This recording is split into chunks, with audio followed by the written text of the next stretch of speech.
every time one of them guys would be able to pull me on a hill, I'd go back to the garage, tell him, hey, I need some more horsepower. Yeah. And he'd say, well, you're going to burn it up. I says, what do you care? You're going to overhaul it. Yeah, that's right.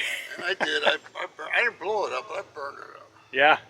Well, I enjoyed my job. I loved it.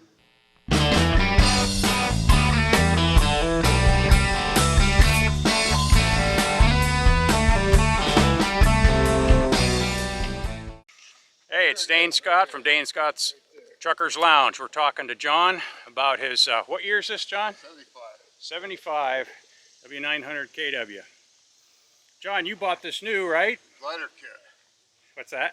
Bought it as a glider kit. Okay, as a glider kit. Yeah. All right. I had a 73 International that got wrecked, and I glided it out of that International. Okay. Rear ends, engine, and tranny. So what did you put in it? What was your... It was a small cam 350 out of the International. Big cams weren't out yet. Okay, yeah. I'm very familiar with the small cam 350. Well, yeah, I know you are. That's what's in the Pete. But you changed out the motor. You said put a little bigger motor in it. Well, big cam later on. Right, but you ran that. How long did you run your 350? Boy, I couldn't tell you. I had it. Well, I didn't crank that up too hard. When I put the big cam in, I cranked it up. You know, I run with some same guys all the time. Every time one of them guys would be able to pull me on a hill, I'd go back to the garage, tell him, hey, I need some more horsepower. Yeah. And he'd say, well, you're going to burn it up. I says, what do you care? You're going to overhaul it. Yeah, that's right. And I did. I didn't blow it up, but I burned it up. Yeah. I enjoyed my job. I loved it. Yeah, this is beautiful. I'd go back and do it again. We talked about the guy that did all the artwork on here, Jon Auer, was a local guy that I actually know. He taught me some things about airbrush back when I was a kid. He was doing vans. That was the van craze. What year again did you say this was? 75. 75. Yeah. The mid to late 70s vans were off the hook, and he was doing them. He was turning them out. So I saw the owl on the back here, which was inspired by Rush album. But that's not why you put it up there. Why did you put it up there? Because it signifies what I was as a steel hauler sneaking around overweight all the time at night. Yeah, there you go, flying by night.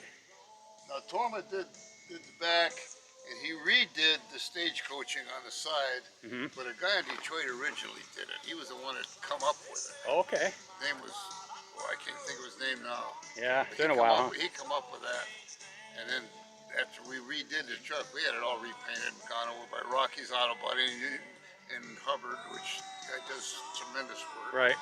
And anyway, I took the picture into Jon. I said, I hate to ask you to do somebody else's work. I says, can you do the stage coaching on the side? He says, yeah, I can do that. Sure, yeah. So he did that and the mural, I believe, at the same time. But he did the mural. He didn't touch that up. Just the stage. Yeah, yeah. I recognize his work, boy. He really. If you get close to that, the feathers on that owl are so fine. I know. That's why it just intrigued me when I used to go over and watch him do this stuff. But so you hold steel mainly, you said? Yeah, I run 310s, flatbed with 310 axles in it. You know, 3 10-foot spaced axles. Oh, okay. Wow. So how many years did you run her? With this truck? Well, your career, I guess. 75 to 205, and then we changed engines again, put in 14 in it. Went truck pulling for, I don't know, another 5 years. Yeah? How'd that do? Done good, real good. Yeah. I won a lot.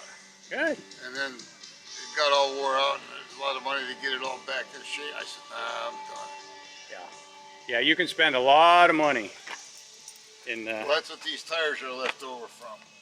Truck pulling. From the pulling, okay. Yeah, because they're one of the best grippers out there. I bought a later model truck to run Texas and pull a tank. And the only reason being is this truck didn't have enough room to live in for a week, as far as I was concerned. Yeah. And plus, the later model truck had a great air conditioning. This air conditioning was like, you roll the window down. Oh, I guess it's working. Yeah.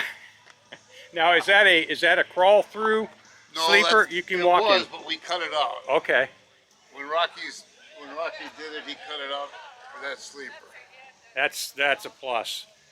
I understand why the guys, they always said the older you get, the more you go to a conventional, because I've climbed out of my sleeper enough times to know that, you know what? I can still climb in this pretty easy, but to get in cab over, which I did the other day. It is no picnic. Yep. But I don't know if you can get a picture of the inside of the truck, but the dash is. I did, yeah. New. It's. You know, a lot of people have said, boy, they're amazed how I didn't punch a bunch of holes in the dash. You know what I mean? Right, right. No, I did get the interior of it. And very cool. no, it's been a good truck. Like I said, I enjoyed my job. I'd do it again. Yeah. Yeah, it's a whole different era, isn't it? Wish I could do it again. To me, that was the golden age there, trucking, the 70s, 60s, 70s, and early 80s. Yep. So did you always have the tanks painted, or was that something that came later? That's something I had that Rocky do when he redid the truck. Okay. 'Cause I don't like polishing. I hear you. A lot of times, the routes I run and everything, I couldn't find no polish guys in the truck stops. You know what I mean? Yep. So I says, just paint them. And I asked a stupid question. I says, well, how do you get the paint to stick on the tanks? He looked at me and said, same way I get it to stick on the body. I says, oh, okay. Yeah, well, hey, I probably would ask the same question. You just think it's not something that's normally done, Right. or was normally done. It is nowadays. It's but, got, it only had 2 tanks, this one and the one up front. And I run across a couple more tanks cheap. So I says, looks a hell of a lot better the way it is. yeah. I left the front one up there. Yep. Yeah, as a matter of fact, on mine, he ran a 3rd tank. That was, 70s, as you know, the fuel shortage. He had one of the old GMC Astro square tanks that he mounted behind the cab on the frame. Ran that one first, and then the other 2 put the big 150-gallon ones on there. So, yeah, those were interesting times, I'm sure, going through the fuel crisis. And well, John, I'm gonna. Like I said, I had a good time. I liked it. Good days, old school trucking days. Well, I appreciate you taking the time to talk to me, John. Well, that's okay. I Maybe got too much time now. That's it. All right, it's Dane Scott. Dane Scott's Truckers Lounge.